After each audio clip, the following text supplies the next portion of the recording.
निकाल के ट्रैक करके सॉर्ट किया गया, बिल्कुल लेटेस्ट न्यूज़ है। What is your reaction on that? आपकी जानकारी गलत है। पहली बात, कर्नाटक में हमारे यहाँ जितने मैं आया तब तक एक भी इंसिडेंट हुआ नहीं था। इंसिडेंट जो हुए बाकी स्टेट्स में हुए थे। हमारे डिप्टी चीफ मिनिस्टर जो थे अशोक, उनको मैंने आसाम भेजा, नॉर्थ ईस्ट भेजा, और मैं आने के पहले 2 दिन पहले मणिपुर गया था और हमने उन सब लड़कों की गार्डियनशिप लेने के बारे में हमने प्रोग्राम बनाया है। और हमारे यहाँ सभी जगह प्रोटेक्शन दिया जा रहा है। और उल्टा हमारे बीजेपी विद्यार्थी परिषद, आप जो कह रहे विद्यार्थी लगा, ये 100% गलत है, मिस इन्फॉर्मेशन है आपके पास। और हम लोग उनको प्रोटेक्ट कर रहे हैं और उनको सबको संभाल रहे हैं। ऐसा कोई इंसिडेंट हमारे यहाँ नहीं हुआ है। भारतीय जनता पार्टी सरकार जो है गुजरात में, उसकी एक साबका मंत्री को कोर्ट ने कन्विक्ट किया है नरोदिया पाटिया कत्लेआम के मामले में। So what is your position on that? क्योंकि भारतीय जनता पार्टी अब तक कह रही थी हमारा तो कुछ है नहीं। Don't you think it's an indictment? Hindustan में बहुत मंत्रियों को कार्रवाई होती है, हमारी नहीं हुई। और जैसे कोर्ट के बारे में जो होता है तो हाई कोर्ट में होता है, डिस्ट्रिक्ट कोर्ट में होता है, हाई कोर्ट में जो होता है। गुजरात में जो कुछ चल रहा है वो विंडिक्टिव पॉलिटिक्स चल रहा है। और गुजरात में आप यहाँ भी हो तो एक बात याद रखना, मैं अगर आपको पूछूं कि कैसा एक भी डिसीजन आप हमको बताओ कि हमने जात पंथ धर्म भाषा को डिस्क्रिमिनेट करने वाला किया, 9 स्टेट में हम रूलिंग पार्टी है, ऐसा नहीं है। गुजरात के बारे में भी एक सेक्शन ऑफ मीडिया लगातार गलत बातें देकर लोगों को गुमराह करने की कोशिश पर इसकी क्या वजह हो सकती है? मीडिया ऐसा क्यों करेगा? करते पॉलिटिकल एजेंडा हो सकता है। आजकल मीडिया के आधे मालक मालूम नहीं यहाँ क्या है। हिंदुस्तान में तो 80% मीडिया के मालक तो कहीं ना कहीं पॉलिटिकल पार्टी के साथ। अच्छा गडकरी साहब, आप पॉलिटिक्स के बारे में ज़्यादा नहीं बात करना चाहते। अब जो डिसरप्शंस चल रही हैं, पर आए दिन इंडिया में हम यहाँ बाहर बैठे हुए people of Indian origin India के बारे में अगर कुछ अच्छा कहना चाहें तो बड़ा मुश्किल हो जाता है, क्योंकि आए दिन scams, disruptions, all kinds of things. Image कब इंडिया की ठीक होगी, जिसकी वजह से कनाडा और इंडिया के भी बहुत सारे अब फ्री ट्रेड एग्रीमेंट होने वाला है। इंडिया और कनाडा के बीच में काफ़ी ट्रेड नेगोशिएशंस चल रही हैं। ग्रोथ रेट इंडिया का कम हो गया, आए दिन पार्लियामेंट में कोई ना कोई दंगा होता है। इससे देखिए, आज के हिंदुस्तान की आर्थिक स्थिति जो है उसमें सुधारने की आवश्यकता है। और निश्चित रूप से हमारा जो जीडीपी है, ग्रोथ रेट है, वो काफ़ी डाउन हुआ है। जो हम 9-10 पर जाने की बात कर रहे थे, 12 पर जाने का एम रखते थे, वो 5.40 और 20 से भी कम हुआ है। पर ये सब बातें जो है इसका उपाय ढूंढना पड़ेगा। और जहाँ तक हम प्रिंसिपल अपोजिशन पार्टी करके काम कर रहे हैं, हमने एक विजन डॉक्यूमेंट तैयार किया है, इंडिया विजन 2025। और इस परिस्थितियों पर मात करके हम इंडिया को इकोनॉमिक दृष्टिकोण से और प्रोग्रेस कैसा कर सकते हैं, आगे कैसा जा सकते हैं, इसकी योजना हमने बनाई है। और वो निश्चित रूप से हम करेंगे। जो बाकी बातें हैं आज के सरकार के बारे में, उसमें यहाँ कुछ कहना मुझे उचित नहीं लगता। नहीं, वो तो ठीक है, लेकिन अब पिछली बारी जब इलेक्शंस हुए थे, इंडिया शाइनिंग का जो आपका 100% पॉलिटिक्स। लेकिन आपने डाइवर्सिटी की बात की थी, उसके नाते तो मैंने आपका सौजन्य करके कुछ दिया। अभी आप एक आधा आखिरी सवाल पूछिए। गडकरी साहब, जो आपने डाइवर्सिटी की बात की थी, उसी नाते से मैं पूछना चाहूँगा कि डाइवर्सिटी ही हमारे हिंदुस्तान की खूबसूरती है और देश एक रहना चाहिए। जो आज हिंदू नेशनलिज्म के नाम पे जो टेररिज्म चल रहा है, समझौता एक्सप्रेस का ब्लास्ट हुआ, उसके बारे में क्या पोजीशन है बीजेपी की? आपकी जानकारियाँ बहुत गलत हैं। आपको पाकिस्तान एम्बेसी को समझौता एक्सप्रेस के बारे में भारत सरकार ने पहले क्या भेजा था रिपोर्टें पता नहीं होगा। आप पहले एक काम करिए कि गलत इन्फॉर्मेशन के आधार पर कोई ओपिनियन मत बनाइए। पूरे वर्ल्ड में जहाँ हिंदू, देखो पूरे वर्ल्ड की आप हिस्ट्री देखो, जहाँ हिंदू बहुसंख्य है वहाँ कहीं टॉलरेंस है और वहाँ कोई किसी प्रकार का ये नहीं है। और जो अलग अलग प्रकार के हिंदुस्तान में लोग रहते हैं, संप्रदाय है, सब मिलकर अच्छी जगह से रहते हैं। उसके कारण डेमोक्रेसी भी है, सोशलिज्म भी है और सेकुलरिज्म भी है। मैं टिक्का टिप्पणी नहीं करना चाहता हूँ। वर्ल्ड में जितने मुस्लिम राष्ट्र हैं या जहाँ 51% मुस्लिम हो जाते हैं, वैसे एक भी देश में सोशलिज्म नहीं है, डेमोक्रेसी नहीं है और सेकुलरवाद नहीं है। इसलिए आप जो image versus reality and perception versus ground reality, इसमें जब तक आप आखिरी तक जाकर सच्चाई का पता नहीं करोगे तब तक ओपिनियन मत बनाइए। मुझे लगता है इसके कारण काफ़ी गलतफहमियां तैयार होती हैं। लेकिन जो अभिनव भारत के बजरंग दल के नाम आ रहे हैं बॉम्ब फैक्ट्रीज के बारे में, संबंध नहीं उसके, उसमें और जिहादियों में क्या फ़र्क है? आपकी जानकारियाँ इतनी गलत हैं कि आप कनाडा में रहकर अभी मुझे ये कहना पड़ेगा अभिनव भारत से भारतीय जनता पार्टी का, आरएसएस का और विश्व हिंदू परिषद का कोई संबंध नहीं है। आप यहाँ बैठकर गलत जानकारियाँ लोगों को भी मत दीजिए और आपका भी अंडरस्टैंडिंग उसके बारे में सुधारिए। Thank you very much. Thank you. Mr. Gadkari, going into Thank you. 2014, Please, what is the please. biggest challenge that BJP is facing? मैंने आपका सम्मान किया, आप वही घुसकर वहाँ जा रही है। That is not correct. Challenge की बात कर रहे थे कि इंडियन पत्रकार और भारत के पत्रकार दोनों सेम ही है। पत्रकार सब जगह सेम होते हैं गडकरी साहब। आपने मुझे बहुत प्रेम से मेरा स्वागत किया है। वैसे मैं इंडिया से यहाँ आया हूँ तो इंडियन अखबार में और टीवी पर बहुत चर्चा और बहस चल रही है क्योंकि पार्लियामेंट में इतना जोरदार झगड़ा शुरू है। इस समय मैं बाहर, देश के बाहर क्यों गया? मनमोहन सिंह जी भी 2 दिन के पहले कुछ वो भी बाहर गए और मैं भी गया, इसको दोनों को लेकर वहाँ चर्चाएं शुरू है। मुझे आदित्य का पता नहीं था क्योंकि मुझे लगा कि मैं 4-5 दिन हुए आया हूँ पर किसी को जानकारी नहीं मिली। मैंने चिंता की कि मेरी विजिट बहुत सीक्रेट रहे और फैमिली विजिट रहे, पर मैं आज जब मुझे कहा कि आप अपने लोगों को मिलने का मौका मिलेगा, मुझे बहुत खुशी हुई। मेरे बारे में बहुत कुछ कहा गया है, अगर सब सही है ऐसा अगर kहा तो मेरे ऊपर अन्याय होगा और गलत है कहा तो इनके ऊपर अन्याय होगा। वैसे और मुझे लगता है कि आप मेरे भाषण के बहुत ये देख रहे हो, रहाई देख रहे हो क्योंकि मेरे भाषण के बाद भोजन भी है।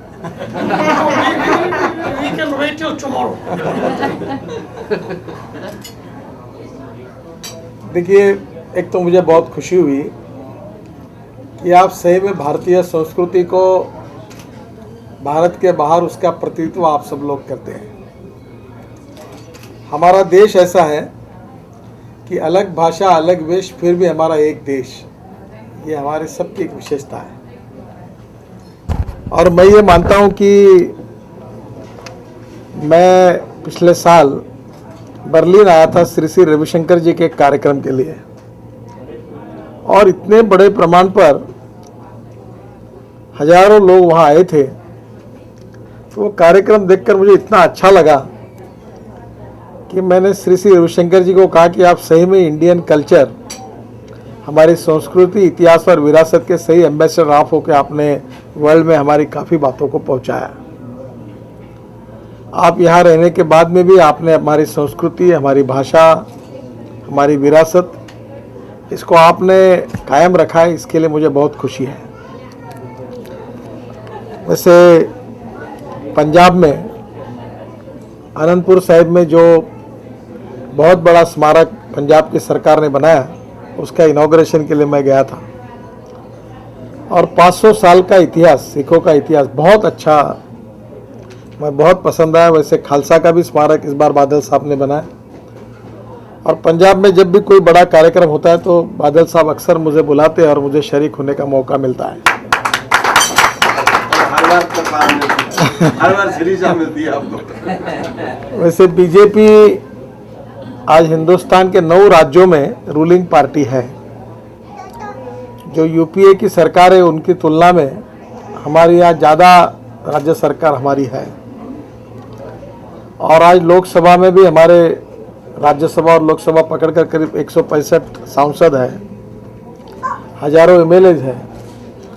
तो स्वाभाविक रूप से देश के लिए काम करने वाला एक इम्पोर्टेंट पार्टी का मैं अध्यक्ष हूँ और प्रिंसिपल अपोजिशन पार्टी का अध्यक्ष हूँ और इसलिए स्वाभाविक रूप से राजनीति में होने के बाद में कहीं ना कहीं मैं जाता हूँ तो पॉलिटिक्स आता ही है।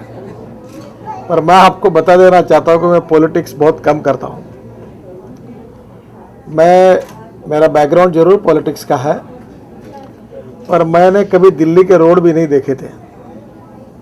मैं आज तक कभी एयरपोर्ट पर किसी के स्वागत के लिए कभी गया नहीं हूँ, किसी का कटआउट लगाया नहीं और कभी किसी का झंडा लेके कभी दौड़ने का काम मैंने किया नहीं। पर मुझे आश्चर्य लगता है कि मैं कैसे क्या हमारे पार्टी का अध्यक्ष बना। ये भी विशेषता है कि मैं ग्रास रूट पर काम करता था। मेरी माँ एमएलए नहीं थी, मेरे पिता एमपी नहीं थे, और मैं एक स्टूडेंट लीडर करके एबीवीपी में काम करता था, और वहाँ से फिर मैं महाराष्ट्र में मंत्री बना, महाराष्ट्र बीजेपी का अध्यक्ष भी बना, और मुझे कुछ बैकग्राउंड न होने के बाद भी इस पार्टी का सबसे यंगेस्ट प्रेसिडेंट होने का बहुमान मुझे मिला। अटल बिहारी वाजपेयी अडवाणी जी जिस चेयर पर बैठे उस चेयर पर बैठने का मौका मुझे मिला है। मेरी जिम्मेदारी बहुत बड़ी है।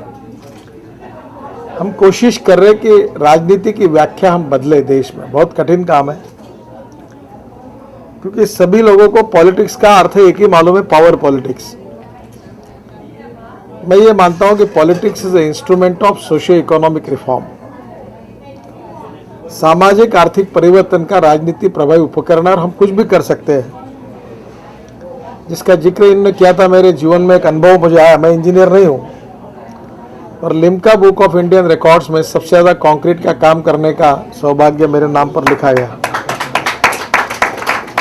मुझे सिविल इंजीनियरिंग की बहुत ज़्यादा कुछ जानकारी नहीं है। लोगों में गलतफहमी है कि मैं इंजीनियरिंग के बारे में बहुत कुछ समझता हूँ, क्योंकि Bombay Pune express highway, 55 flyover, और आप समुद्र में जो सीलिंग प्रोजेक्ट देखते हैं जो मुंबई में बना है, ये तीनों प्रोजेक्ट, दोनों प्रोजेक्ट तो मैंने किए, तीसरा प्रोजेक्ट शुरू भी मैंने किया, उसका आधा काम मेरे हाथ में हुआ था।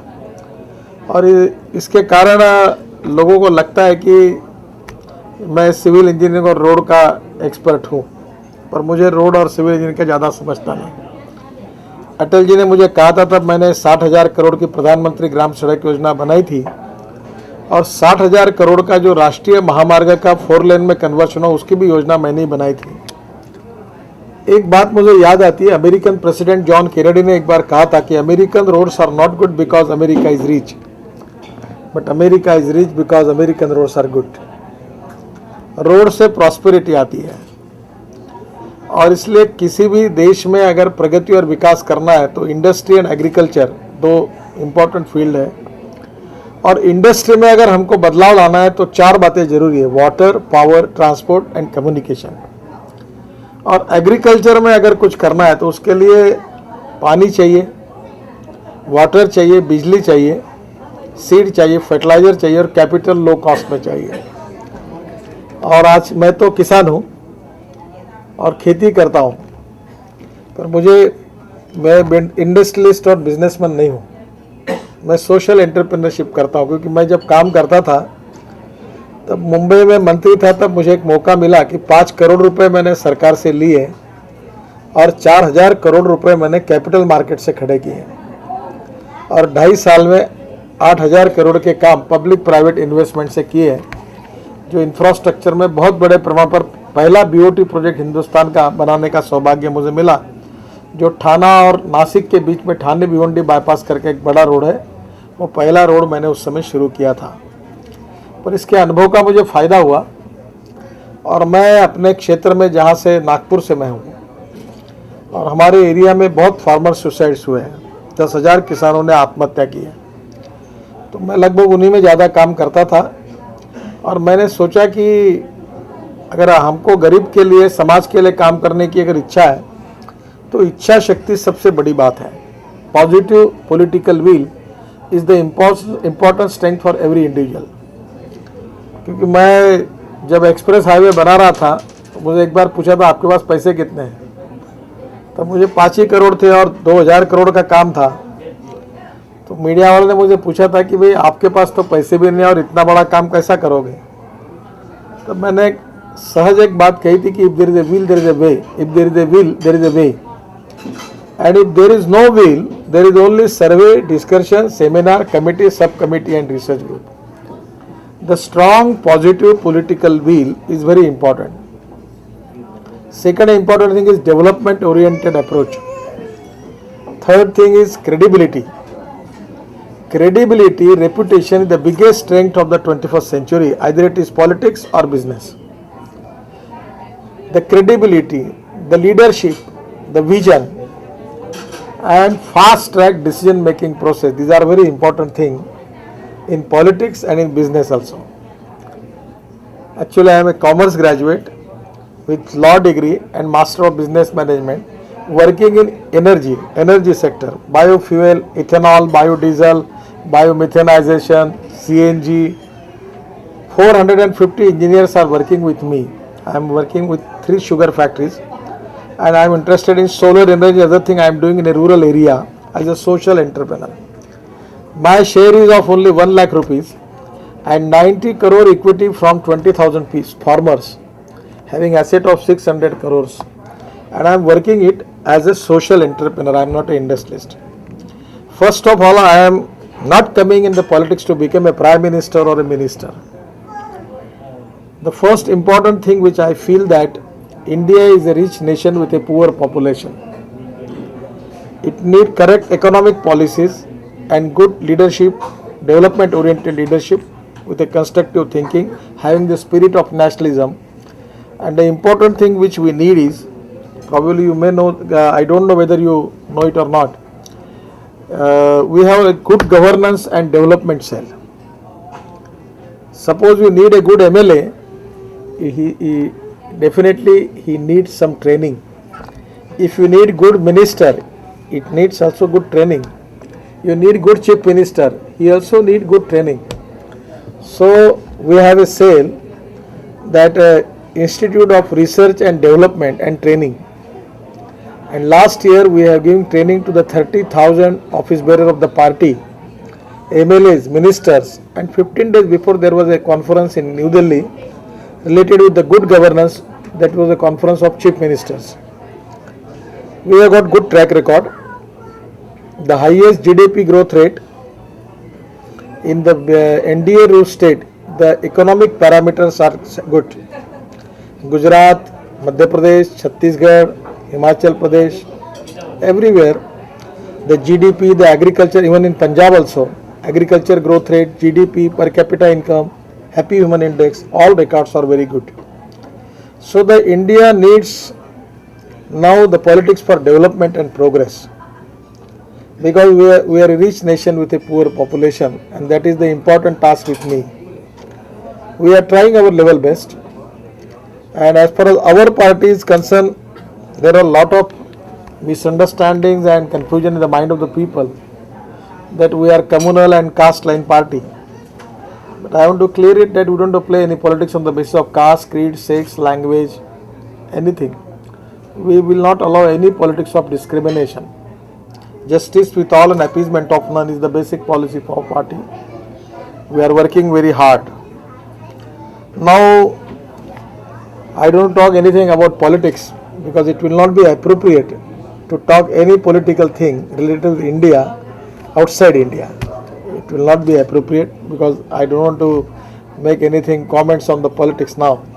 But India is expecting election at any time.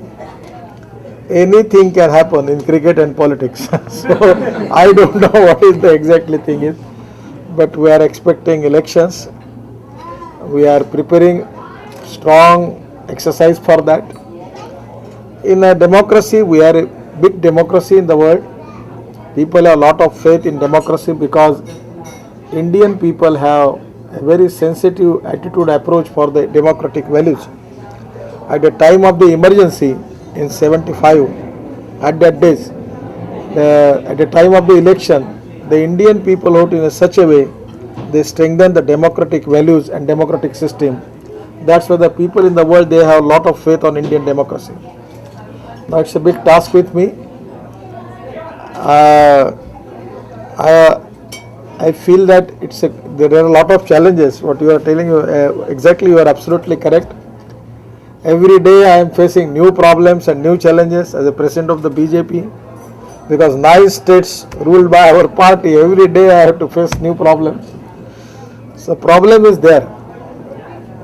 But I feel that the positive attitude, commitment for the country, the nationalism, which is the spirit of our party, inspiration of our party, good governance and development is the mission.